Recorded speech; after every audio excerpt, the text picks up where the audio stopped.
Previous lecture में हम लोग स्केलर प्रोडक्ट और उनसे रिलेटेड प्रॉपर्टीज पढ़ रहे थे। आज के लेक्चर में हम लोगों ने ये थ्योरम पढ़ना है। थ्योरम की स्टेटमेंट है, two vectors A and B which are non zero vectors are perpendicular if and only if their dot product is equal to zero. ठीक है, तो थ्योरम की स्टेटमेंट ये है, दो नॉन जीरो वेक्टर्स हैं आपके पास ए और बी। ये जो दो नॉन जीरो वेक्टर्स हैं वो परपेंडिकुलर होंगे इफ एंड ओनली इफ उनका डॉट प्रोडक्ट जो है वो ए डॉट बी वो जीरो के इक्वल होगा। तो इस थ्योरम को प्रूफ करने के लिए हम क्या करेंगे, हम सबसे पहले ये सपोज करेंगे कि ए और बी जो जो कि दो नॉन जीरो वेक्टर्स हैं वो क्या हैं, परपेंडिकुलर हैं। और उसके पास हम ये प्रूव करेंगे कि उनका डॉट प्रोडक्ट क्या आएगा, वो जीरो की इक्वल आएगा। और इसी तरह कन्वर्सली हम जो है वो ये सपोज करेंगे कि दो नॉन जीरो वेक्टर्स हैं उनका डॉट प्रोडक्ट क्या है, वो जीरो की इक्वल है। और इसके बाद हम ये प्रूव करेंगे कि वो जो दो नॉन जीरो वेक्टर्स हैं जिनका डॉट प्रोडक्ट जीरो की इक्वल है वो क्या है, आपस में परपेंडिकुलर वेक्टर्स हैं।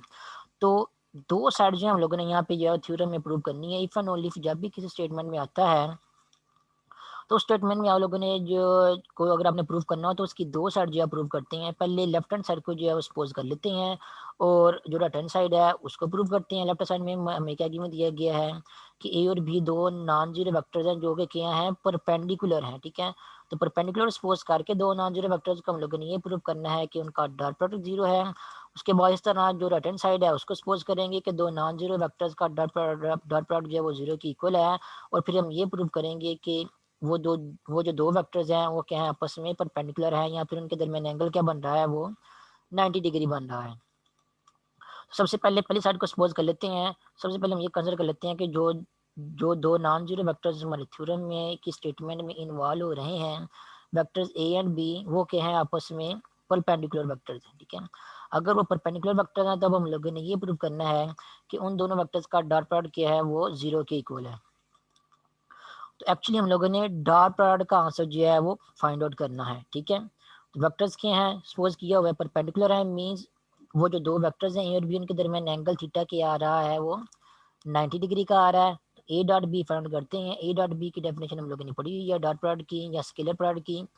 ए डॉट बी किसकी इक्वल होता है, magnitude of first vector into magnitude of second vector, और साथ में कॉस ऑफ थीटा जो है मल्टीप्लाई होगा।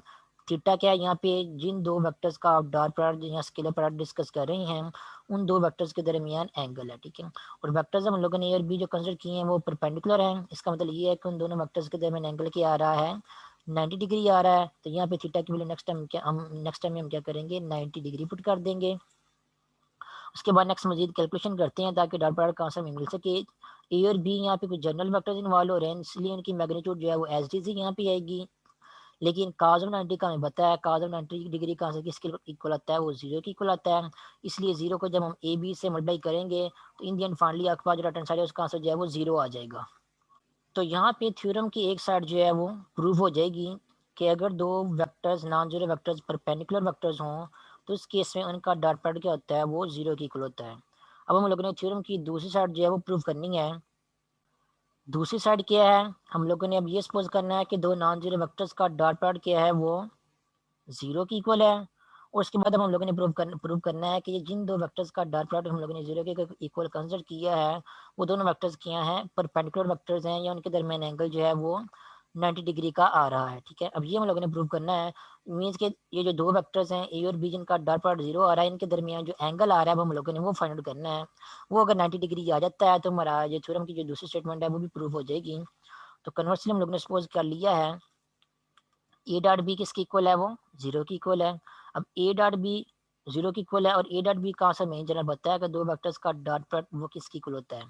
ठीक है, तो वेक्टर्स ए और बी का डॉट प्रोडक्ट वो किसकी इक्वल आ जाएगा, वो आ जाएगा आपके पास answer magnitude of A into magnitude of B and cos of theta. यहाँ पे थीटा के एंगल इन्वॉल्व हो रहा है, ये जो दो वेक्टर्स हैं ए और बी इनके दरमियान जो एंगल होगा वो इन्वॉल्व हो रहा है। अब इनके दरमियान एंगल हम लोगों ने यहाँ पे 90 डिग्री जो है पुट नहीं करना। ठीक है, क्योंकि हम लोगों ने जस्ट ये सपोज किया हुआ है कि इनका डॉट प्रोडक्ट जो है वो जीरो है।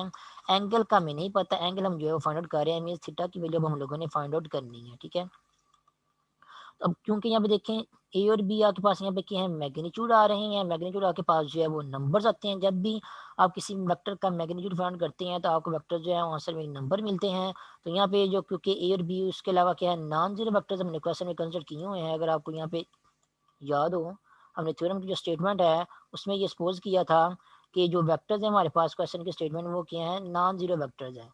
अब क्योंकि ए और बी आपके पास क्या है, यहाँ पे नॉन जीरो वेक्टर्स हैं, इसलिए जब भी आप इन ए वेक्टर्स ए और बी का मैग्नीट्यूड फाइंड करेंगे तो मैग्नीट्यूड कभी भी आपको जो है वो जीरो यहाँ पे नहीं मिलेगा। ठीक है, मैग्नीट्यूड कैसे फाइंड करते हैं, कोई भी आपको वेक्टर गिवन दिया गया हो, आप उस वेक्टर के जो तीनों ही कंपोनेंट्स हैं उनको स्केयर करके जो आपस में ऐड करते हैं। तो अगर वेक्टर के कंपोनेंट्स नेगेटिव भी हो, जैसे यहाँ पे फॉर एग्जांपल -4 आ जाए, -3 आ जाए, तो नेगेटिव भी हो कंपोनेंट्स वेक्टर के, तो जब आप स्केल लेते हैं तो इन दी एंड आपको स्केल लेने के बाद आपका जो नेगेटिव इन्वॉल्व होता है वो खत्म हो जाता है। आपका आंसर में जो है पॉजिटिव ही आता है या जीरो आता है। जीरो तब आता है जब सारे कंपोनेंट जो है वो जीरो हो, तब आंसर आपका जीरो आता है। अदरवाइज चाहे यहाँ पे नेगेटिव भी कंपोनेंट्स लिखे हुए हों आपके पास, इंडियन स्केल लेने से आपका नेगेटिव जो है खत्म हो जाता है। तो वेक्टर क्योंकि हमारे थ्योरम में जो है यहाँ पे नॉन जीरो वेक्टर्स हम लोगों ने कंसिडर किए हैं जिनका डॉट प्रोडक्ट जो है वो जीरो की इक्वल है। तो नॉन जीरो वेक्टर की इसमें कंफर्म बात है कि आपके जो वेक्टर्स हैं उनके सारे के सारे कंपोनेंट जो है वो जीरो नहीं होंगे। मीन जब ये वेक्टर ए और बी का मैग्नीट्यूड फाइंड आउट करेंगे तो मैग्नीट्यूड का आंसर जो आपके पास दोनों वेक्टर्स ए और बी का आंसर जो है वो हमेशा नॉन जीरो आएगा। ठीक है, जब दोनों वेक्टर्स की मैग्नीट्यूड का आंसर नॉन जीरो आएगा, जब उनको मल्टीप्लाई करेंगे तो उनको मल्टीप्लाई करने के बाद भी आपको जो आंसर आएगा वो क्या आएगा, आंसर आपके पास जो है वो नॉन जीरो ही आएगा। तो यहाँ पे ए और बी जो दो मैग्नीट्यूड आपस में मल्टीप्लाई हो रही हैं, इनमें से कोई भी जीरो नहीं है, तो ये आपके पास ए और बी जो आंसर आएगा मैग्नीट्यूड का मल्टीप्लाई करने के बाद ये आपके पास जीरो के अलावा कोई नंबर आएगा, नॉन जीरो आएगा। इसलिए हम क्या करेंगे, इस नॉन जीरो नंबर को इस इक्वेशन की दूसरी साइड पे जाके क्या कर देंगे, डिवाइड कर देंगे जीरो से। दूसरी साइड पे आके आपके पास यहाँ पे बन जाएगा zero divided by A B. A B आपके पास कोई ना कोई नॉन जीरो नंबर है और हमें पता है जब भी जीरो डिवाइडेड बाय कोई नंबर हो आपके पास डिनोमिनेटर में और वो नंबर जो है वो आपके पास नॉन जीरो हो, तो इसका आंसर हमेशा आपके पास जो है वो जीरो ही आता है। ठीक है, याद रखना, zero divide by non zero number वो आंसर आपके पास हमेशा जो जीरो होता है। लेकिन जीरो डिवाइड बाय जीरो ये अनडिफाइंड फॉर्म में, इसका आंसर जो है मैथमेटिक्स में जो है वो आपको नहीं मिलता। इसलिए यहाँ पे हमने जो आंसर लिखा है zero divide by A B या zero divide by non zero number, वो आंसर हमने यहाँ पे जीरो लिख सकते हैं। वो इसलिए लिख सकते हैं क्योंकि ए और बी जो है वो इनकी मल्टीप्लिकेशन का आंसर आपके पास जो है वो नॉन जीरो आ रहा है। तो zero divide by A B आपके पास जो नॉन जीरो नंबर है, तो zero divide by A B इसका आंसर आपके पास यहाँ पे जीरो आ जाएगा। तो फाइनली जो है वो आपकी ये जो इक्वेशन थी ये बन गई है cos of theta is equal to zero. और हमने क्या फाइंड आउट करना है, हमने जो दो वेक्टर्स इन्वॉल्व हो रहे हैं ए और बी उनके दरमियान एंगल फाइंड आउट करना है या ये प्रूव करना है कि वो वेक्टर्स क्या हैं, परपेंडिकुलर वेक्टर्स हैं। तो एंगल फाइंड आउट करके देख लेते हैं। cos ऑफ थीटा, यहाँ पे थीटा आ रहा है उसकी वैल्यू क्या होगी, cos of theta is equal to zero है, तो यहाँ पे थीटा किसके इक्वल होगा, थीटा इज इक्वल टू होगा cos इनवर्स जीरो। अगर आप कैलकुलेटर से cos इनवर्स जीरो कहाँ से निकालेंगे तो आपको cos इनवर्स जीरो का आंसर जो है वो 90 डिग्री मिल जाएगा। तो यहाँ से ये प्रूव हो जाएगा कि थीटा की वैल्यू क्या है, 90 डिग्री है। मीन्स जो ए और बी वेक्टर्स हैं उनके दरमियान जो एंगल इन्वॉल्व हो रहा है वो क्या आ रहा है, यहाँ पे 90 डिग्री आ रहा है। तो यहाँ पे जो आपका थ्योरम है उसकी स्टेटमेंट जो है वो इसकी दोनों साइड जो है वो प्रूव हो जाएंगी। उसके बाद जो है हम एग्जाम्पल सॉल्व करेंगे। एग्जाम्पल है यहाँ पे example number one. Example number one में क्या कह रहे हैं, determine the magnitude of the vector A is equal to 4i plus 3j plus 12k and also find a unit vector in the direction of given vector a। तो example number one में हमें ये कहा गया है कि जो vector involve हो रहा है ए, इसकी मैग्नीट्यूड फाइंड आउट करें और उसके अलावा इसी वेक्टर ए की डायरेक्शन में जो है वो यूनिट वेक्टर जो है वो फाइंड आउट करें। ठीक है, तो वेक्टर ए की सबसे पहले मैग्नीट्यूड फाइंड आउट करते हैं। मैग्नीट्यूड फाइंड आउट करना आप लोगों को आता है, जब भी आपको कोई गिवन वेक्टर दिया गया हो उसके जो तीनों कंपोनेंट्स हैं, फॉर एग्जांपल इस वेक्टर ए का पहला कंपोनेंट 4 है, दूसरा कंपोनेंट 3 है और तीसरा कंपोनेंट 12 है, तीनों ही कंपोनेंट्स को स्केयर करके आपस में ऐड कर देंगे और उसका ले लेंगे स्केयर रूट। स्क्वायर लेने के बाद आंसर आपके पास आएगा 16 प्लस 9 प्लस 144, ये किसकी इक्वल बन जाएगा, स्क्वायर रूट ऑफ 169। और स्क्वायर रूट ऑफ 169 किसकी इक्वल होता है, वो 13 की इक्वल होता है। याद रखना आप लोगों ने प्लस माइनस 13 नहीं लिखना, सिर्फ 13 लिखना है, क्योंकि मैग्नीट्यूड जो है वो किसी वेक्टर की वो उसकी लेंथ के बारे में बताती है। लेंथ कभी भी नेगेटिव नंबर जो है नहीं होता, इसलिए ये जो वेक्टर ए की मैग्नीट्यूड का आंसर आपके पास आ जाएगा वो आ जाएगा 13। 13 क्या होगी फिर इस वेक्टर की लेंथ होगी। उसके बाद नेक्स्ट हम लोगों ने फाइंड करना है unit vector in the direction of given vector A. तो आप लोगों को यूनिट वेक्टर की डेफिनेशन पता होगी। जब भी हम किसी वेक्टर का यूनिट वेक्टर फाइंड करते हैं, फॉर एग्जांपल अगर आपके पास वेक्टर ए है, उस वेक्टर की डायरेक्शन में अगर हम जो है यूनिट वेक्टर फाइंड करना चाहते हैं तो हम क्या करेंगे, उस वेक्टर ए को उसी की मैग्नीट्यूड से डिवाइड कर देंगे। तो हमें जो नया वेक्टर मिलेगा वो क्या होगा, यूनिट वेक्टर होगा, वन लेंथ का वेक्टर होगा। और इसकी डायरेक्शन क्या होगी, उसकी डायरेक्शन वही होगी जो ओरिजिनल वेक्टर ए की होगी, जिसको उसकी मैग्नीट्यूड से डिवाइड करने के बाद हम लोगों ने यूनिट वेक्टर जो है वो फाइंड आउट किया था। तो वेक्टर ए की डायरेक्शन में हम लोगों ने यूनिट वेक्टर फाइंड आउट करना है, इसलिए हम क्या करेंगे, वेक्टर ए को उसी की मैग्नीट्यूड से डिवाइड कर देंगे। तो हमें ए की डायरेक्शन में जो है वो यूनिट वेक्टर मिल जाएगा। वेक्टर ए के आपके पास 4i+3j+12k, और उसकी मैग्नीट्यूड का आंसर हम लोगों ने भी निकाला है, वो है 13। तो वेक्टर ए को जब हम उसकी मैग्नीट्यूड से डिवाइड करेंगे तो फाइनली जो आपके पास ये आंसर आ रहा है, ये है unit vector means one length का वेक्टर है, और इसकी डायरेक्शन जो है वो इस गिवन वेक्टर ए के अलोंग ही है। अब याद रखना ये क्योंकि यूनिट वेक्टर है, तो अगर आप इसकी वेक्टर की मैग्नीट्यूड फाइंड करेंगे तो इसकी मैग्नीट्यूड जो है आपको हमेशा वन ही मिलेगी। ठीक है, यूनिट वेक्टर जो है वो आप जो है अगर लिखना चाहें पर्टिकुलरली तो सिर्फ आई जे और के, यही सिर्फ तीन ऐसे वेक्टर्स नहीं होते जो कि यूनिट वेक्टर होते हैं, जिनकी मैग्नीट्यूड वन होती है, जिनकी लेंथ वन होती है। आई जे और के अलावा और भी बहुत सारे वेक्टर्स जो आप जो है वो लिख सकते हैं, जिनकी मैग्नीट्यूड वन होती है, मीन जिनकी लेंथ जो है वन होती है, जिनको हम यूनिट वेक्टर जो है वो कहते हैं। ठीक है, फॉर एग्जाम्पल आप यही वेक्टर ले लें, ये आपके पास जो है वन लेंथ का वेक्टर है, मीन इसकी मैग्नीट्यूड क्या है, वन है। ठीक है, उसके अलावा क्योंकि आप अपनी मर्ज अपनी तरफ से जो है वो खुद से भी जो है वो इनफिनिटी वेक्टर्स जो है वो लिख सकते हैं। तो जितने भी आप वेक्टर लिख सकते हैं, सभी वेक्टर को जब उनकी मैग्नीट्यूड से डिवाइड करेंगे तो आपको उतने ही जो है ना वो यूनिट वेक्टर भी मिल जाएंगे। ठीक है, तो याद रखना यूनिट वेक्टर्स जो है वो कुछ 2 3 5 10 या थोड़े नहीं होते। यूनिट वेक्टर्स भी जो है वो अगर आप लिखना चाहें तो आप इनफिनिटी यूनिट वेक्टर जो है वो इन पर्टिकुलर जो है वो लिख सकते हैं। ठीक है, अगर आप खुद से आपको नहीं लिखना आ रहा कोई यूनिट वेक्टर कि आप जब भी कोई वेक्टर लिखते हैं उसकी मैग्नीट्यूड या वन नहीं बन रही, तो आप क्या करें, कोई भी वेक्टर लिखने के बाद जैसा कि ये वेक्टर लिखा हुआ है, इसकी मैग्नीट्यूड अगर वन नहीं है तब क्या करें, इस वेक्टर को इसी की मैग्नीट्यूड से डिवाइड कर दें। जब आप इस वेक्टर को अब इसकी मैग्नीट्यूड से डिवाइड करेंगे तो आपको एक नया वेक्टर मिलेगा।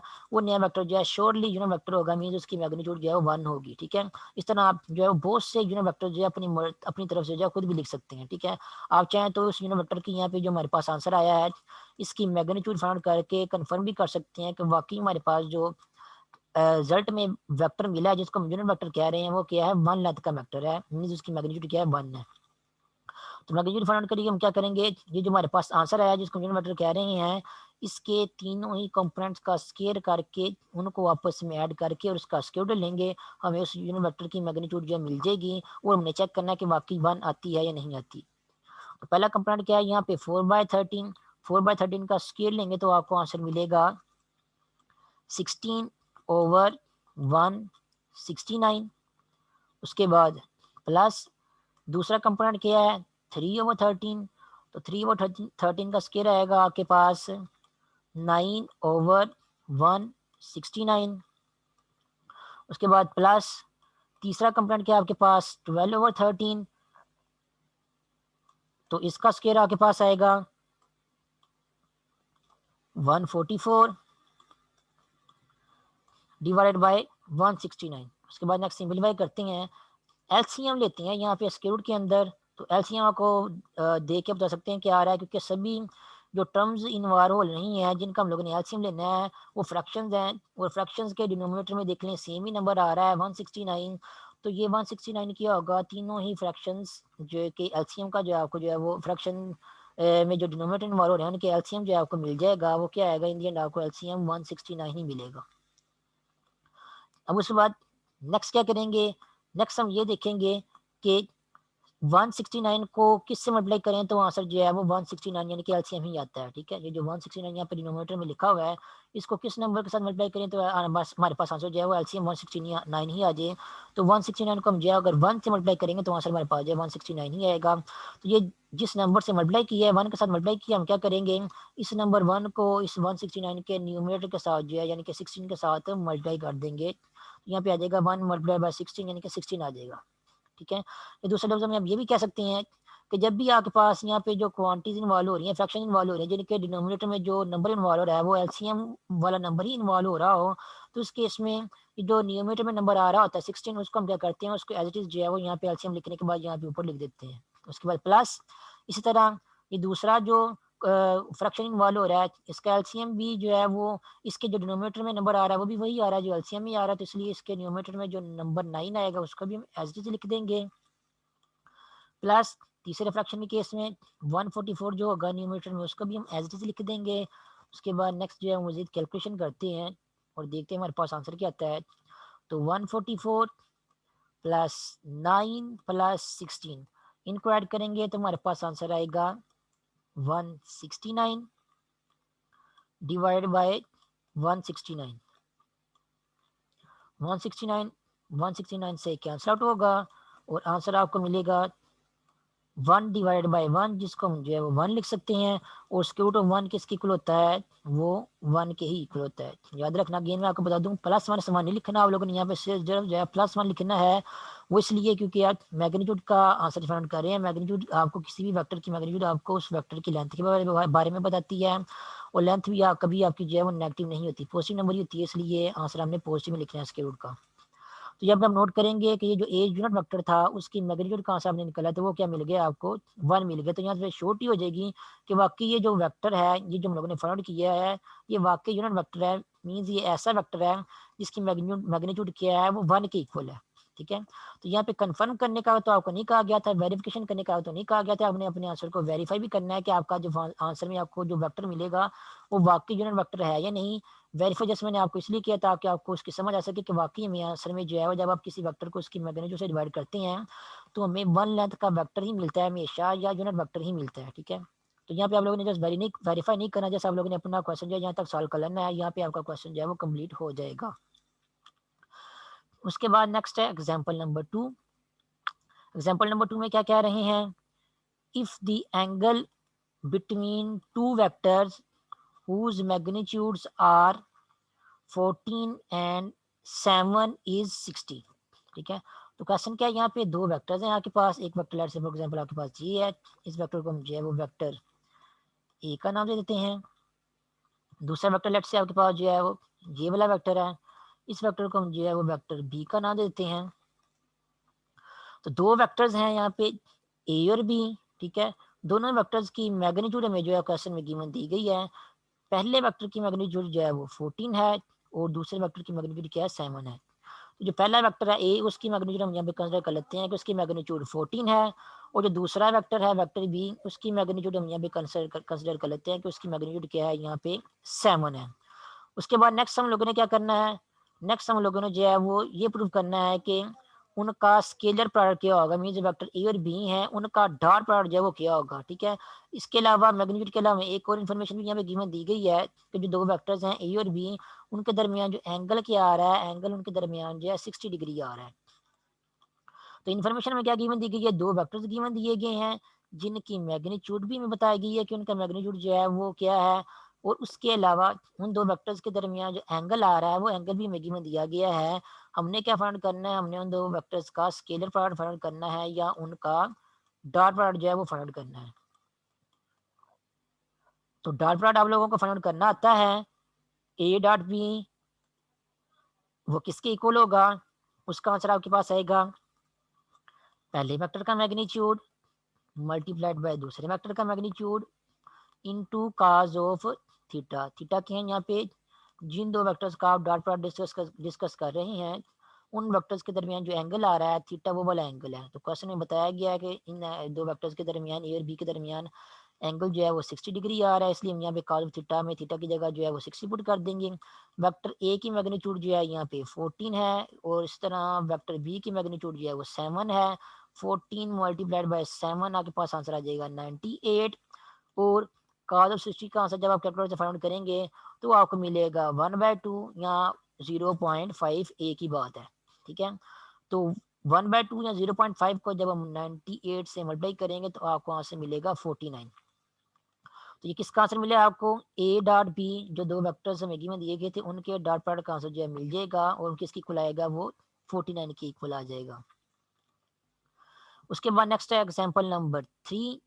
एग्जाम्पल नंबर 3 में क्या कह रहे हैं, find a unit vector find करना है, जस्ट वेक्टर ही फाइंड करना है, यूनिट वेक्टर फाइंड करना है which makes an angle of 45 degree कि वो 45 डिग्री का एंगल बनाता है। फॉर एग्जांपल मैं यहाँ पे वेक्टर ड्रा कर लेता हूँ वन लेंथ का, ये कि मैंने फर्ज करें कि मैं वन लेंथ का वेक्टर जो ड्रा कर दिया यहाँ पे, ये वाला, ठीक है। और ये क्या है, यूनिट वेक्टर है, ठीक है, क्योंकि क्वेश्चन में क्या गिवन दिया गया है, find a unit vector which makes an angle of 45 degree. तो हमने एक यूनिट वेक्टर फाइंड करना है जो 45 डिग्री एंगल जब बनाता है। तो मैं कंसिडर कर लेता हूँ कि ये वाला है वो वाला यूनिट वेक्टर, जो कि इसको हम जैसे नोटेशन से नोट कर लेते हैं, यू से डिनोट कर लेते हैं, यू मीन्स यूनिट वेक्टर, और इसके ऊपर कैप का सिंबल लगा देंगे। ये है वो वाला यूनिट वेक्टर जो हम लोगों ने फाइंड करना है। इसके ऊपर हमें गिवन कंडीशन क्या दी गई है, इसके ऊपर हमें गिवन कंडीशन जो है ये दी गई है कि ये 45 डिग्री का एंगल बनाता है। किसके साथ एंगल बनाता है 45 डिग्री का, इस वेक्टर वेक्टर ए के साथ, जिसके कंपोनेंट्स हैं 2,2,-1, ठीक है। तो ये यूनिट वेक्टर हमने जो फाइंड आउट करना है, जिसको हमने जो यहाँ पे यू का नाम दे दिया है, ये जो यूनिट वेक्टर है ये 45 डिग्री का एंगल बनाता है इस वेक्टर ए के साथ। तो हम कंसिडर करते हैं यहाँ पे जो है ये है वेक्टर ए, जिसके साथ जो है वो जो यूनिट वेक्टर है वो 45 डिग्री का एंगल जो है बना रहा है। ये डायग्राम हम लोगों ने बनाने की, अब लोगों को बनाने की जरूरत नहीं है, जैसे मैं अब लोगों को समझाने के लिए बना रहा हूँ। तो ये वन लेंथ का वेक्टर था यू, जो कि हम लोगों ने फाउंड करना है, और ये जो वेक्टर ए है उसके साथ 45 डिग्री का एंगल बना रहा है, ये हमें गिवन दिया गया है। और इसके अलावा क्या इन्फॉर्मेशन गिवन दी गई है, and an angle of 60 degree with vector B, जिसके कंपोनेंट्स आपके पास 0,1,-1। यहाँ पे मैं जो सब लोगों को समझाने के लिए जो है वो वेक्टर ड्रा कर रहा हूँ, ये कोई प्रीसाइज वेक्टर जो नहीं ड्रा कर रहा, एक्चुअल वेक्टर ड्रा नहीं कर रहा, जो कि आपको क्वेश्चन में गिवन दिए गए हैं, जैसे आपको समझाने के लिए जैसे मैं वेक्टर ड्रा कर रहा हूँ। तो ये एक वेक्टर बी है, लेट्स से, जिस वेक्टर के साथ यही जो यूनिट वेक्टर है यू, वो एंगल क्या बना रहा है, वो 60 डिग्री बना रहा है। तो ये दो इन्फॉर्मेशन आपको गिवन दी गई हैं। आप लोगों ने क्या करना है, एक यूनिट वेक्टर फाइंड करना है, जिसको मैंने यहाँ पे रेड वेक्टर से जो है वो रिप्रेजेंट किया हुआ है डायग्राम में। और उसके यूनिट वेक्टर के बारे में क्या इन्फॉर्मेशन गिवन दी गई है कि वो जो यूनिट वेक्टर है वो वेक्टर ए के साथ 45 डिग्री का एंगल बना रहा है, और वेक्टर बी के साथ जो है वो 60 डिग्री का एंगल बना रहा है, ठीक है। बस उसके अलावा कोई और इन्फॉर्मेशन जो है यहाँ पे गिवन नहीं दी गई। अब हम लोगों ने क्या करना है, ये जो यूनिट वेक्टर है इसको जो है फाइंड करना है अब कि ये मैथमेटिकली या कंपोनेंट वाइज जो है कौन सा वेक्टर होगा जिसमें ये खास बात पाई जा रही है कि वो इस गिवन वेक्टर ए के साथ जो है 45 डिग्री का एंगल बना रहा है, उस गिवन वेक्टर बी के साथ जो है वो 60 डिग्री का एंगल बना रहा है। तो सोल्यूशन स्टार्ट करते हैं। अब क्योंकि हम लोगों ने यूनिट वेक्टर फाइंड करना है, हमें नहीं पता वो कौन सा वेक्टर है, तो हम कह लेते हैं लेट यू को हम सपोज कर लेते हैं कि वो वाला वेक्टर है जिसको हम लोग, वो वाला वेक्टर है जो कि यूनिट वेक्टर है जिसको हम लोगों ने फाइंड आउट करना है। अब क्योंकि यूनिट वेक्टर है तो इसके कोई ना कोई तीन कंपोनेंट्स होंगे। यूनिट वेक्टर जरूरी नहीं है आपके पास आई जे के हो, जैसा कि मैंने आप लोगों को प्रीवियस एग्जाम्पल में भी बताया है, एग्जाम्पल्स में बताया है आज के लेक्चर में, कि आई जे के अलावा भी बहुत से यूनिट वेक्टर्स होते हैं। तो मुझे नहीं पता ये कौन सा यूनिट वेक्टर है, लेकिन इसके कोई ना कोई तीन कंपोनेंट्स लाजमी होंगे। तो जो यूनिट वेक्टर के हम तीन कंपोनेंट यहाँ पे सपोज कर लेते हैं। सपोज इसलिए कर लें क्योंकि हमने इसको फाइंड करना है, हमें इसका आंसर नहीं पता क्या आएगा, ठीक है। तो सपोज कर लेंगे कि इस यूनिट वेक्टर का पहला कंपोनेंट जो है वो क्या है, एक्स है, साथ में आ जाएगा आई।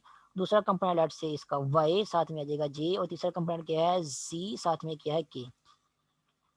तो हम लोगों ने यूनिट वेक्टर जो एक्सपोज कर लिया खुद से। अब हम लोगों ने क्या करना है, इस यूनिट वेक्टर के जो तीन कंपोनेंट्स हैं x, y और z, इनकी वैल्यूज फाइंड करनी है। जब इनकी वैल्यूज हमें पता चल जाएंगी तो ओवरऑल ये जो यूनिट वेक्टर हम लोगों ने सपोज किया हुआ है वो हमें मिल जाएगा, ठीक है। और कंडीशन हमने कौन सी यूज करनी है, एक तो 45 डिग्री यूज करनी है जो कि इस वेक्टर ए के साथ बन रहा है, और दूसरा जो है हमने ये कंडीशन यूज करनी है कि ये जो यूनिट वेक्टर है ये वेक्टर बी के साथ 60 डिग्री एंगल जो है ये बना रहा है। अब उसके बाद नेक्स्ट देखें, हमने जो यूनिट वेक्टर ये यूज सपोज किया हुआ है, ये क्योंकि यूनिट वेक्टर सपोज किया हुआ है मीन्स ये वन लेंथ का वेक्टर सपोज किया हुआ है, इसलिए जब हम जो है वो इस वेक्टर यू की मैग्नीट्यूड फाइंड आउट करेंगे, ठीक है, तो उस मैग्नीट्यूड का आंसर आपके पास क्या आएगा, उस मैग्नीट्यूड का आंसर आपके पास 1 के इक्वल आएगा, ठीक है। याद रखना, मैं आपको फिर से बता रहा हूँ, यूनिट वेक्टर की मैग्नीट्यूड क्योंकि हमेशा 1 की इक्वल होती है आती है, और हम लोगों ने यहाँ पे जो वेक्टर यू सपोज किया हुआ है, यूनिट वेक्टर सपोज किया हुआ है, इसलिए इसकी मैग्नीट्यूड का आंसर क्या होगा, वो 1 के इक्वल होगा। अब यू की मैग्नीट्यूड का आंसर 1 के इक्वल है, इसका मतलब क्या है, इसका मतलब ये है कि यहाँ पे जो यू का स्केल आप अगर आप लेंगे, उसकी मैग्नीट्यूड का स्केल लेंगे तो वो किसके इक्वल आ जाएगा, वो 1 के स्केल की इक्वल आ जाएगा। और 1 का स्केल किसके इक्वल होता है, वो 1 के इक्वल होता है। इसका मतलब यही है कि यू की मैग्नीट्यूड का स्केल क्या होगा, वो भी 1 के इक्वल ही होगा। ठीक है, याद रखना u की मैग्नीट्यूड अगर जो है 1 के इक्वल है तो उसकी मैग्नीट्यूड का स्केयर क्या होगा, वो भी 1 के इक्वल ही होगा। ठीक है, तो u की मैग्नीट्यूड का स्केयर आपको यहाँ पे क्या मिल जाएगा, वो 1 के इक्वल मिल जाएगा।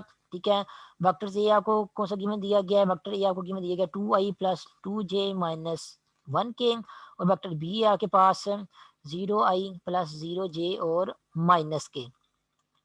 पहली कंडीशन क्या हमें गिवन दी गई है क्वेश्चन में, पहली कंडीशन ये गिवन दी गई है कि जो यूनिट वेक्टर हम लोगों ने यहाँ पे सपोज किया हुआ है, ये यूनिट वेक्टर जो है वो वेक्टर ए के साथ जो है वो 45 डिग्री का एंगल बनाता है।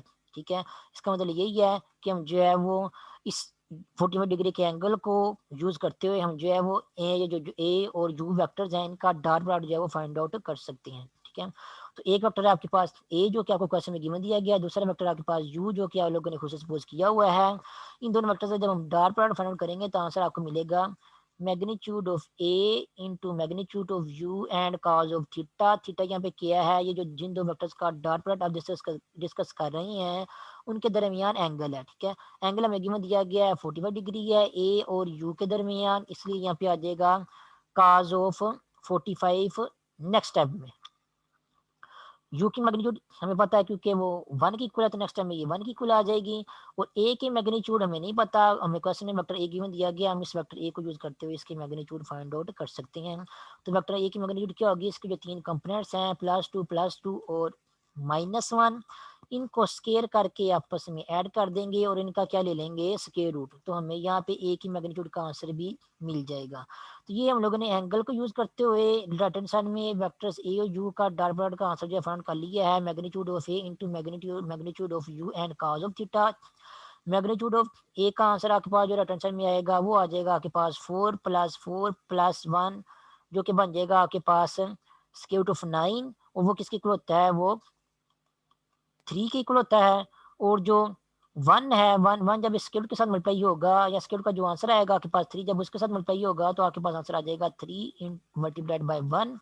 और जो काज ऑफ 45 है, काज ऑफ 45 में बताया है वो 1/√2 के इक्वल होता है, तो यहाँ पे इसका आंसर आ जाएगा आपके पास 1/√2।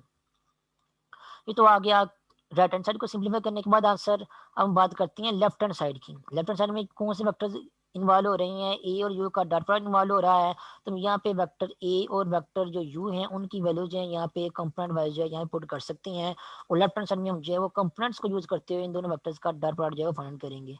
और कंपोनेंट्स को यूज करते हुए दो वेक्टर्स का डॉट प्रोडक्ट कैसे फाइंड करते हैं कि दोनों वेक्टर्स के कोरेस्पोंडिंग कंपोनेंट्स को क्या करते हैं, आपस में मल्टीप्लाई करते हैं। तो जो 2 होगा पहले वेक्टर ए का पहला कंपोनेंट, उसको हम दूसरे वेक्टर का जो पहला कंपोनेंट है एक्स उसके साथ मल्टीप्लाई करेंगे तो आंसर आएगा आपके पास 2x लेफ्ट हैंड साइड पे।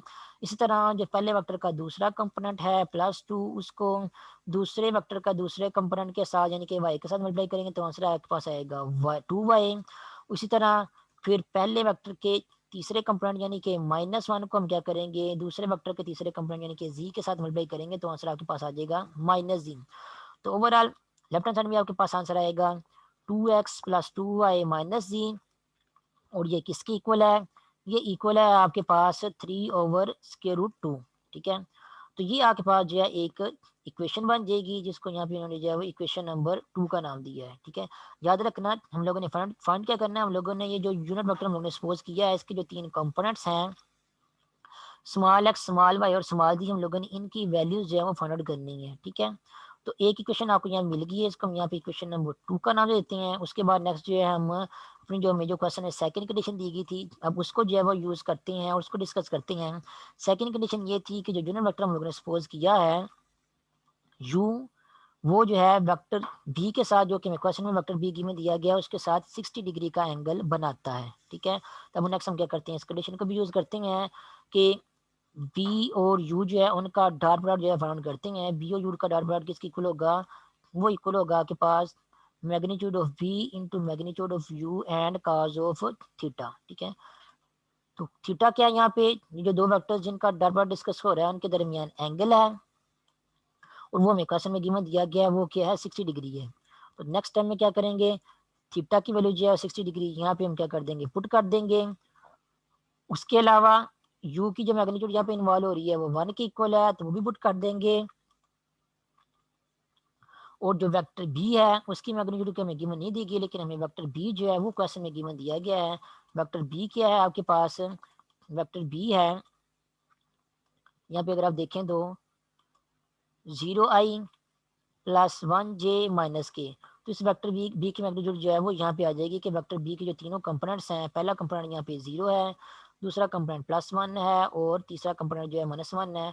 तो वेक्टर बी के तीनों को कंपोनेंट्स को स्केयर करके हम जो है क्या कर देंगे, यहाँ पे ऐड कर देंगे और उसका स्क्वायर रूट लेंगे, तो हमें वेक्टर बी की मैग्नीट्यूड का आंसर जो है वो मिल जाएगा। वो किसके इक्वल आएगा, 0 + 1 + 1 और उसका स्क्वायर रूट ये बन जाएगा आपके पास स्क्वायर रूट ऑफ 2 और इसको 1 से मल्टीप्लाई करेंगे तो आंसर आपके पास स्क्वायर रूट ऑफ 2 ही आएगा। और साथ में क्या मल्टीप्लाई हो रहा है, साथ में cos ऑफ 60 मल्टीप्लाई हो रहा है और cos ऑफ 60 किसके इक्वल होता है, वो 1/2 के इक्वल होता है। तो फाइनली आपके पास आंसर आ जाएगा स्क्वायर रूट 2 इंटू 1/2। इसको जो है हम 1/√2 भी लिख सकते हैं। ठीक है, कैसे लिख सकते हैं, स्क्वायर रूट 2 इंटू 1/2 को 1/√2 क्या पता है, square root of 2 divide by 2, ये जो क्वांटिटी या फ्रैक्शन लिखा हुआ है इसको हम लिख सकते हैं स्क्वायर रूट ऑफ 2 और जो डिनोमिनेटर में आपके पास 2 आ रहा है इसको हम लिख सकते हैं square root of 2 multiplied by square root of 2। ठीक है, दो स्क्वायर रूट और 2 जब आपस में मल्टीप्लाई होंगे तो आंसर आपके पास जो इन जो डिनोमिनेटर में उसमें 2 ही आएगा, इसलिए इस 2 की जगह हम जो है वो square root of 2 into square root of 2 जो है वो पुट कर देंगे। उसके बाद नेक्स्ट देखें, ये वाला जो स्क्वायर रूट 2 है जो न्यूमरेटर में आ रहा है, ये डिनोमिनेटर में वाला जो स्क्वायर रूट 2 है इससे कैंसिल हो जाएगा और फाइनली आपके पास आंसर क्या आ जाएगा, आपके पास आंसर आ जाएगा 1/√2 और यही जो है वो राइट हैंड साइड में यहाँ पे लिखा हुआ है कि आपके पास आंसर आ जाएगा इस इक्वेशन, ये जो इक्वेशन यहाँ पे सॉल्व कर रहे हैं ये वाली, इस इक्वेशन की जो राइट हैंड साइड है उसका आंसर आपके पास जो है 1/√2 जो है वो आ जाएगा। और अब जो है वो इस इक्वेशन की लेफ्ट हैंड साइड के बारे को देखते हैं, जिसको भी आप लोगों ने साथ साथ जो है वो कैरी करना है। तो लेफ्ट हैंड साइड में क्या है, वेक्टर बी और वेक्टर यू का डॉट प्रोडक्ट जो है वो इन्वॉल्व हो रहा है और यहाँ पे हम क्या करेंगे, वेक्टर बी और वेक्टर यू की जो वैल्यूज हम लोगों ने कंपोनेंट वाइज जो है वो हमें यू की वैल्यूज हम लोगों ने कंपोनेंट वाइज जो है सपोज की हुई है, जो वेक्टर हम लोगों ने और जो वेक्टर बी है आपको क्वेश्चन में गिवन दिया गया है, इनकी वैल्यूज यहाँ पुट कर देंगे, उनका डॉट प्रोडक्ट जो है फाइंड आउट करेंगे। कंपोनेंट्स को यूज करते हुए डॉट प्रोडक्ट कैसे फाइंड करते हैं कि जो वेक्टर्स हैं उनके करस्पॉन्डिंग कंपोनेंट्स को आपस में मल्टीप्लाई करते हैं, तो जीरो का जब हम एक्स से मल्टीप्लाई करेंगे तो आंसर आपके पास आ जाएगा 0x और पहले वेक्टर का जो दूसरा कंपोनेंट है जो कि +1 है, इसको जब हम दूसरे वेक्टर के दूसरे कंपोनेंट के साथ जो है वो मल्टीप्लाई करेंगे, मीन्स वाई के साथ मल्टीप्लाई करेंगे तो उसके केस में आपका आंसर जो आ जाएगा +y आ जाएगा। इसी तरह जो पहला वेक्टर है उसका तीसरा कंपोनेंट जो कि किया है -1, उसको जब हम दूसरे वेक्टर के तीसरे कंपोनेंट यानी कि z के साथ मल्टीप्लाई करेंगे तो आंसर आपके पास आ जाएगा यहाँ पे -z। ओवरऑल आपके पास आंसर आ जाएगा 0x प्लस वाई माइनस जी, जिसको हम लिख सकते हैं y माइनस जी। आपके पास जो लेफ्ट हैंड साइड का आंसर आ जाएगा और जो राइट हैंड साइड थी उसका आंसर अभी हम लोगों ने इवैल्यूएट किया थोड़ी देर पहले, वो आया था 1/√2। तो आपको जो है दूसरी कंडीशन को यूज करते हुए यहाँ पे आपको जो है वो एक नई इक्वेशन मिल जाएगी। याद रखना हम लोगों ने क्या करना था, हम लोगों ने एक्स वाई और जी इनकी वैल्यू जो है वो फाइंड आउट करनी थी। तो नेक्स्ट हम क्या करेंगे कि हमें जो गिवन दो कंडीशंस दी गई थी उन कंडीशन को यूज करके हम लोगों ने जो दो इक्वेशंस बनाई हैं, एक इक्वेशन आपके पास ये वाली थी 2x plus 2y minus Z is equal to 3/√2 और दूसरी इक्वेशन है आपके पास y minus Z is equal to 1/√2। इन दो इक्वेशन को यूज करके हम x y और z जो कि एक्चुअली यूनिट वेक्टर u के कंपोनेंट्स थे उनकी वैल्यू जो है फाउंड करेंगे ताकि इंडियन हमें जो यूनिट वेक्टर u है उसकी वैल्यू जो है मिल सके। तो इन दोनों इक्वेशन को हम लोगों ने क्या करना है, सिंपलीफाई करना है या सॉल्व करना है और सॉल्व करने के बाद इन दो इक्वेशन में जो अननोन इन्वॉल्व हो रहे हैं उनकी वैल्यूज जो है वो फाइंड आउट करनी है।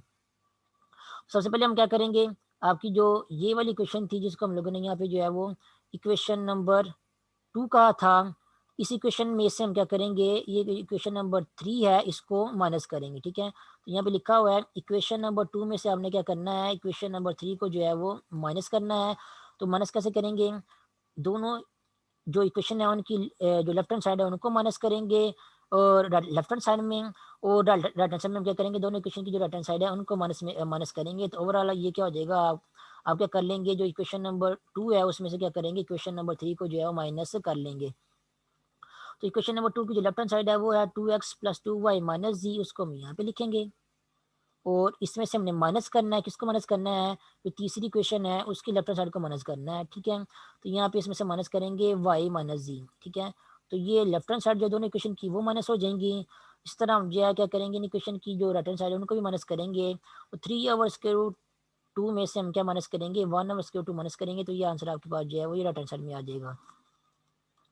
उसके बाद नेक्स्ट जो है हम इसी सिंप्लीफिकेशन करते हैं, 2x आपके पास जो है वो ऐसे ही आ जाएगा लेफ्ट हैंड साइड में, 2y माइनस वाई ये आपके पास जो है प्लस वाई आ जाएगा, और ये z जो है वो इस z के साथ जो है कैंसिल आउट हो जाएगा, और ये आपके पास जो लेफ्ट हैंड साइड में आंसर आ जाएगा।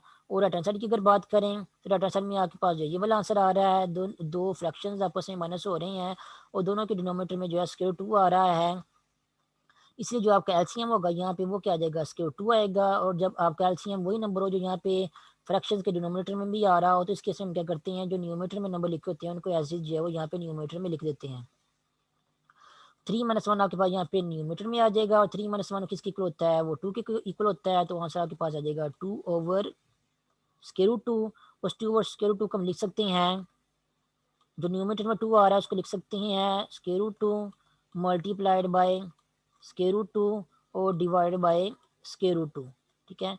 और ये वाला जो √2 है इस √2 से कैंसिल होगा, और फाइनली आपके पास आंसर क्या आ जाएगा, फाइनली आपके पास आंसर आ जाएगा √2, ये आपके पास जो है राइट हैंड साइड में आंसर आ जाएगा। तो लेफ्ट हैंड साइड में क्या था आपके पास 2x + y, और राइट हैंड साइड में आपके पास क्या आ जाएगा, √2 आ जाएगा। तो ये आपके पास जो है इक्वेशन बन जाएगी। इसको यहाँ इसको सॉल्व करके आप यहाँ से जो है वाई की वैल्यू निकालेंगे, तो वाई की वैल्यू आपको मिलेगी y is equal to √2 minus 2x। Next time हम क्या करेंगे, ये जो वाई की वैल्यू हमें मिल गई है इसको यहाँ पे जो है फिलहाल यहाँ पे लिख रहने देंगे, इसको जो है इक्वेशन नंबर 4 का नाम दे देंगे। उसके बाद जो आपकी जो इक्वेशन नंबर 4 आई है आपकी ये वाली y is equal to √2 minus 2x, इसको क्या करेंगे, इसको इक्वेशन नंबर जो 3 है उसमें यूज़ करेंगे, ठीक है। ये जो वाई की वैल्यू आपको यहाँ मिली है, ये वाली वाई की वैल्यू, इसको हम जो है यहाँ पे आपको पहली जो इक्वेशन आपने फाइंड आउट की थी सेकंड कंडीशन से, उस इक्वेशन में वाई की वैल्यू को यहाँ पे पुट कर देंगे, ठीक है। वाई की वैल्यू को हम यहाँ पुट करेंगे तो आपको क्या आंसर मिलेगा, आपको आंसर मिलेगा √2 माइनस 2x। ये हमने क्या किया है, ये हमने वाई की वैल्यू पुट कर दी है इक्वेशन नंबर 4 से यूज़ करते हुए, इक्वेशन नंबर 3 में हमने जो है ये वाई की वैल्यू जो है वो यूज़ कर दी है। माइनस जी जो है आपके पास वो यहाँ पे आ जाएगा माइनस जी, और राइट हैंड साइड में आपके पास आंसर क्या आ जाएगा, राइट हैंड साइड में आपके पास आंसर जो है 1/√2 जो आ जाएगा, क्योंकि हमने जस्ट क्या किया है, हम लोगों ने जस्ट जो है वो y is equal to √2 minus 2x जो y की वैल्यू है जो कि क्वेश्चन नंबर 4 में गिवन फाइंड आउट की है, हम लोगों ने इसको इक्वेशन नंबर 3 में जो है पुट किया है। तो इक्वेशन नंबर 3 में यहाँ पे जो y आ रहा है जस्ट यहाँ पे y की वैल्यू आ जाएगी, बाकी इक्वेशन जो है वो एज इट इज ही रहेगी। तो ये हमने वाई की वैल्यू यहाँ पे पुट कर दी है, ठीक है। पुट करने के बाद आपको ये इक्वेशन मिल गई है। अब नेक्स्ट हम क्या करेंगे, इस इक्वेशन को जो है मजीद सिंप्लीफाई करते हैं, मजीद सिंप्लीफाई करते हैं, देखते हैं हमारे पास आंसर क्या आता है। यहाँ पे देख सकते हैं एक्स और जो जी वाले टर्म्स हैं वो, और ये जो स्क्वायर वाले टर्म्स हैं इनको हम लोग ने जो है वो सेपरेट करना है, ताकि इन दी एंड हम जो है वो इनको सिंप्लीफाई कर सकें। तो यहाँ पे जो z इन्वॉल्व हो रहा है ये वाला अकेला माइनस जी, ये वाला, इसको जो हम क्या करेंगे इक्वेशन की दूसरे पे लेके चले जाएंगे, ठीक है। ये आप वहाँ पे जाके जो है प्लस जी बन जाएगा, और ये जो प्लस 1/√2 है इसको ये इक्वेशन की लेफ्ट हैंड साइड में ले जाएंगे, या वहाँ पे जाके क्या बन जाएगा, माइनस 1/√2 बन जाएगा। तो ये वाली इक्वेशन आपको मिल जाएगी यहाँ पे। उसके बाद नेक्स्ट ये जो इक्वेशन आपको मिली है इसको हम जो इस फॉर्म में भी लिख सकते हैं। इस इक्वेशन में ये जो √2 और 1/√2 जो इन्वॉल्व हो रहे हैं, जिसका मैंने अभी आपको थोड़ी देर पहले बताया था कि ये जो एक्स और जी के अलावा जो बाकी नंबर इन्वॉल्व हो रहे हैं हम लोगों ने इनको सॉल्व करना है। तो नेक्स्ट हम क्या करेंगे, इनको एक साइड पे करके जो है वो इनको सिंप्लीफाई करके देखते हैं कि इनका आंसर जो है हमारे पास क्या आएगा, ठीक है। अब हम लोगों ने फाइंड करना है √2 माइनस 1/√2 कि इसको सिंप्लीफाई करने के बाद जो इसका आंसर क्या आता है। तो अगेन जो हम यहाँ पे एलसीएम लेंगे, एलसीएम लेंगे तो √2 के नीचे आपके पास जो है डिनोमिनेटर में 1 आ रहा है, और यहाँ पे डिनोमिनेटर में √2 आ रहा है। √2 को 1 से मल्टीप्लाई करेंगे तो आंसर आपके पास जो है वो √2 ही आएगा, इसलिए एलसीएम का आंसर आपके पास यहाँ पे आ जाएगा √2, ठीक है। अब डिनोमिनेटर में देखें यहाँ पे पहली क्वांटिटी में 1 आ रहा है, 1 को किस नंबर से मल्टीप्लाई करेंगे तो आंसर आपके पास जो है वो ये एलसीएम जो है √2 आएगा। तो ये पता है 1 को अगर हम जो है √2 से मल्टीप्लाई करेंगे तभी आंसर हमारे पास जो है √2 यानी कि एलसीएम आएगा। इसलिए जो आपके पास नंबर आया ये वाला जिस नंबर से मल्टीप्लाई करने के बाद एलसीएम आया, इस नंबर को हम क्या करेंगे, इसी क्वांटिटी के न्यूमरेटर के साथ जो मल्टीप्लाई कर देंगे, मीन √2 को हम क्या करेंगे √2 के साथ मल्टीप्लाई कर देंगे, तो आंसर हमारे पास क्या आ जाएगा, यहाँ पे 2 आ जाएगा। उसके बाद माइनस दूसरी क्वांटिटी देखें उसमें डिनोमिनेटर में जो √2 इन्वॉल्व हो रहा है वो एक्चुअली क्या आपके पास वही एलसीएम ही है, इसलिए हम क्या करेंगे इसके डिनोमिनेटर में जो नंबर आ रहा है उसको हम क्या करेंगे ऐसे जो है वो यहाँ पे लिख देंगे। तो 2 - 1 आपके पास आंसर क्या बन जाएगा 1, और डिवाइड बाय स्क्वायर रूट 2, ये आपको आंसर मिल जाएगा यहाँ पे, जैसा कि आप यहाँ पे भी देख सकते हैं 2 - 1 divide by square root of 2, ये बन जाएगा आपके पास यहाँ पे 1 ओवर स्क्वायर रूट 2 ओवरऑल। ये 1 ओवर स्क्वायर 2 आपके पास यहाँ पे जो है वो क्या बन जाएगा, वो प्लस में ही आएगा, प्लस 1 ओवर स्क्वायर रूट 2। और इन दी एंड आपके पास जो आंसर बन जाएगा वो क्या बन जाएगा, z इज इक्वल टू ये वाला, ये यहाँ पे बन जाएगा z is equal to 1 over square root 2 minus 2x। तो यहाँ पे आप देख सकते हैं आपको जो है वो y की वैल्यू भी जो है इन टर्म्स ऑफ x मिल गई है, और z की वैल्यू भी जो है इन टर्म्स ऑफ x जो है मिल गई है। y की वैल्यू आपको ये मिल रही है इन टर्म्स ऑफ x, और z की वैल्यू आपको जो है वो ये मिल रही है इन टर्म्स ऑफ x, ठीक है। तो उसके बाद नेक्स्ट हम क्या करेंगे, ये जो आपको y और z की दो वैल्यूज मिली हैं इन टर्म्स ऑफ x, इसका हम क्या करेंगे, ये जो हमारे पास जो इक्वेशन यहाँ पे थी स्टार्ट में, ये इक्वेशन नंबर 1 ये वाली, इसमें पुट करेंगे। क्योंकि आप देख सकते हैं कि आपने कौन किन किन क्वांटिटीज की वैल्यू फाइंड करनी है। आप लोगों ने एक्स की वैल्यू फाइंड करनी है जो कि पहला कंपोनेंट है यूनिट वेक्टर का, वाई की वैल्यू फाइंड करनी है जो कि दूसरा कंपोनेंट है, और जी की वैल्यू फाइंड करनी है जो कि तीसरा कंपोनेंट है। तो 3 अननोन फाइंड करने हैं, अननोन की वैल्यूज फाइंड करनी है, इसलिए आपके पास जो है टोटल 3 इक्वेशन जो है होनी चाहिए जिनको सॉल्व करके जो 3 अननोन की वैल्यू जो है फाइंड कर सकें। तो 2 इक्वेशन हम लोगों ने जो है वो हमें जो 2 कंडीशन की हमें दी गई थी क्वेश्चन में, उनको यूज करके फाइंड आउट किया था 2 इक्वेशंस को, उनको सॉल्व किया। इस तरह हम लोगों ने तीसरी इक्वेशन जो है उसको भी इन्वॉल्व करना है ताकि इंडियन हमें जो है 3 अननोन की वैल्यू जो है मिल सके। तीसरी इक्वेशन जो हमारे पास वो यही है कि जो यूनिट वेक्टर है उसके मैग्नीट्यूड का स्केयर क्या होता है, 1 की इक्वल होता है। और यूनिट वेक्टर का मैग्नीट्यूड क्या होता है, यूनिट वेक्टर का मैग्नीट्यूड होता है X square plus Y square plus Z square. ये यूनिट वेक्टर का मैग्नीट्यूड है जो कि हम लोगों ने सपोज किया हुआ है।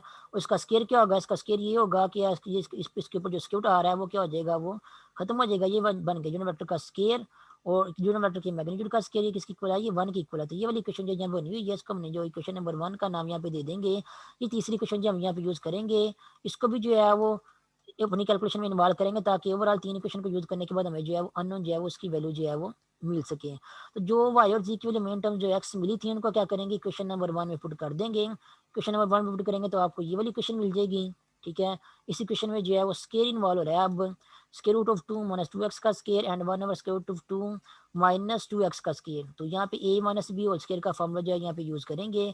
फॉर्मूला यूज करने के बाद जो है वो नेक्स्ट जो है वो सिंप्लीफिकेशन करेंगे। सिंप्लीफिकेशन ज़्यादा मुश्किल काम नहीं है क्योंकि यहाँ पे एलसीएम जो इन्वॉल्व नहीं हो रहा। सिंप्लीफिकेशन ज़्यादा मुश्किल काम नहीं है। सिंप्लीफिकेशन करेंगे तो इन दी एंड आपके पास आंसर आ जाएगा 6x square minus 4 into square root of 2x plus 1 is equal to 0, ठीक है। अब ये आपके पास जो इक्वेशन है, ये आपके पास इक्वेशन बन गई है एक क्वाड्रेटिक इक्वेशन। इस इक्वेशन को सॉल्व करके आप जो है वो इसमें जो अननोन एक्स इन्वॉल्व हो रहा है उसकी वैल्यू जो है वो फाइंड आउट कर सकते हैं। तो क्वाड्रेटिक इक्वेशन को हम जो नेक्स्ट क्वाड्रेटिक फार्मूला जो लगा के यूज़ करेंगे। क्वाड्रेटिक फार्मूला कैसे यूज़ करना होता है ये भी आप लोगों को पता ही है। क्वाड्रेटिक फार्मूला आपके पास होता है, एक्स की वैल्यू क्या होती है, minus B plus minus square root of B square minus 4ac divide by 2a। तो ये है क्वाड्रेटिक फार्मूला। क्वाड्रेटिक फार्मूला में जो a होता है वो एक्स स्केयर का कोएफिशिएंट होता है, b जो है वो x का कोएफिशिएंट होता है, और c जो है जो कांस्टेंट इन्वॉल्व हो रहा होता है वो वाला c होता है। तो a आपके पास यहाँ पे जो है वो 6 है, ये वाला a है आपके पास, ये वाला a है। b आपके पास क्या है, वो -4 इंटू स्क्वायर रूट 2 है, और c आपके पास क्या है, यहाँ पे c आपके पास जो है +1 है। तो इस फार्मूला में आप लोगों ने क्या करना है, a b और c की वैल्यूज पुट करनी है जैसे कि यहाँ पुट की हुई है। पुट करने के बाद आप लोगों ने क्या करना है, नेक्स्ट सिंप्लीफाई करना है। सिंप्लीफाई करने के बाद आपको जो है वो एक्स के जो है वो 2 आंसर मिलेंगे, ठीक है। क्योंकि यहाँ पे दरमियान में प्लस माइनस इन्वॉल्व हो रहा है फार्मूला में, तो एक्स के आपको जो है प्लस माइनस की वजह से 2 आंसर मिलेंगे। एक आंसर आपको यहाँ मिलेगा 1 ओवर स्क्वायर रूट 2, और दूसरा आंसर मिलेगा आपको 1 over 3 into square root of 2। ये जो एक्स की 2 वैल्यूज मिली हैं, एक्स की दोनों वैल्यूज को हम लोगों ने क्या करना है, ये जो वाई और जी की values in terms of X मिली थी यहाँ पे यूज करना है। देख सकते हैं यहाँ पे भी हमें वाई की value in terms of X मिली थी, और यहाँ पे भी हमें जो है जी की वैल्यू जो है इन टर्म्स ऑफ एक्स मिली थी। Equation number 4 and equation number 5। तो ये जो यहाँ पे आपको एक्स की 2 वैल्यूज मिलेंगी, आप लोगों ने क्या करना है, इन एक्स की वैल्यूज को जो है वो इक्वेशन नंबर 4 इक्वेशन नंबर 5 में जो है पुट करना है। पहले जब एक्स की इस वैल्यू की क्वेश्चन नंबर 4 और 5 में पुट करेंगे तो आपको जो है 4 में पुट करने से आपको वाई की वैल्यू जो है 0 मिल जाएगी, कैलकुलेशन आप खुद ही कर लेना। और जी की वैल्यू जो है -1 ओवर स्क्वायर रूट 2 मिलेगी, ठीक है। इस तरह अगर जो एक्स की दूसरी वैल्यू है, इसको हम जो है वो इक्वेशन नंबर 4 में पुट करेंगे तो आपको वाई की ये वाली मिलेगी वैल्यू मिलेगी। इस तरह अगर आप जो है एक्स की इस वैल्यू को जो है वो इक्वेशन नंबर 5 में पुट करेंगे तो आपको जी की जो है ये वाली वैल्यू मिलेगी। तो ओवरऑल आपको जो है एक्स वाई जी उनका जो आंसर मिले हैं उनके आंसर के आपको जो है 2 सेट मिल रहे हैं, ठीक है। एक सेट आपको जो है ये वाला मिल रहा है जिसमें एक्स की वैल्यू ये है, वाई की वैल्यू ये है और जी की वैल्यू जो है वो ये है। और दूसरा सेट जो है आपको एक्स वाई जी की वैल्यू का ये वाला मिल रहा है जिसमें एक्स की वैल्यू ये है, वाई की वैल्यू ये है और जी की वैल्यू ये है। तो अब जब आप कह सकते हैं कि आपको यहाँ पे जो है वो 2 वेक्टर्स जो है मिल गए हैं, ठीक है। दो वैल्यूज मिली हैं आपको, एक्स वाई जी की 2 वेक्टर्स मिल गए हैं। जब आप पहले सेट वाली वैल्यूज ये वाली वैल्यू जो है वो एक्स वाई जी की वैल्यू जो है अपने यूनिट वेक्टर में पुट करेंगे यू में, एक्स की जगह 1/√2, वाई की जगह 0 और जी की जगह -1/√2, तो आपको जो है यूनिट वेक्टर ये वाला एक यूनिट वेक्टर मिलेगा जिसको हमने यू का नाम दिया हुआ है, ठीक है। ये एक वेक्टर मिल जाएगा। और उसके अलावा अगर एक्स की जो है वो एक्स वाई और जी की ये वाले सेट वाली वैल्यूज पुट करेंगे तो आपको जो है वो ये वाला यूनिट वेक्टर मिलेगा, ठीक है। तो आपको रिजल्ट में 2 वेक्टर मिल रहे हैं जिनको जिनको हम लोगों ने जो है वो यू से जो है वो रिप्रेजेंट किया था क्वेश्चन के स्टार्ट में, ये सपोज किया था। इसका मतलब ये है कि ऐसा यूनिट वेक्टर जो इस गिवन वेक्टर ए के साथ जो है वो एंगल जो 45 डिग्री का बना रहा हो, इस वेक्टर बी के साथ जो है वो 60 डिग्री का एंगल बना रहा हो, ऐसे जो है वो 2 वेक्टर जो है वो एग्जिस्ट करते हैं, ठीक है। एक वेक्टर एग्जिस्ट नहीं करता है, ऐसे 2 वेक्टर जो है स्पेस में एग्जिस्ट करते हैं जो कि वेक्टर ए के साथ 45 डिग्री का एंगल बनाते हैं और जो वेक्टर बी के साथ जो है वो 60 डिग्री का एंगल बनाते हैं। ऐसे 2 यूनिट वेक्टर जो है स्पेस में एग्जिस्ट करते हैं। पहला वेक्टर तो ये वाला यूनिट वेक्टर जो कि स्पेस में एग्जिस्ट करता है वेक्टर ए के साथ 45 डिग्री और वेक्टर बी के साथ 60 डिग्री का एंगल बनाता है। और दूसरा वेक्टर जो है स्पेस में ये वाला वेक्टर जो एग्जिस्ट करता है जो कि वेक्टर ए के साथ 45 डिग्री का एंगल बनाता है और वेक्टर बी के साथ जो है वो 60 डिग्री का एंगल बनाता है, ठीक है। तो यहाँ पे आगे का ये क्वेश्चन नंबर एग्जाम्पल नंबर ये जो आपकी 3 है इसका सोल्यूशन जो है यहाँ पे कम्प्लीट हो जाएगा। तो अभी की मीटिंग के लिए फिर इतना ही काफ़ी है, बाकी फिर हम जो है वो नेक्स्ट मीटिंग में करेंगे।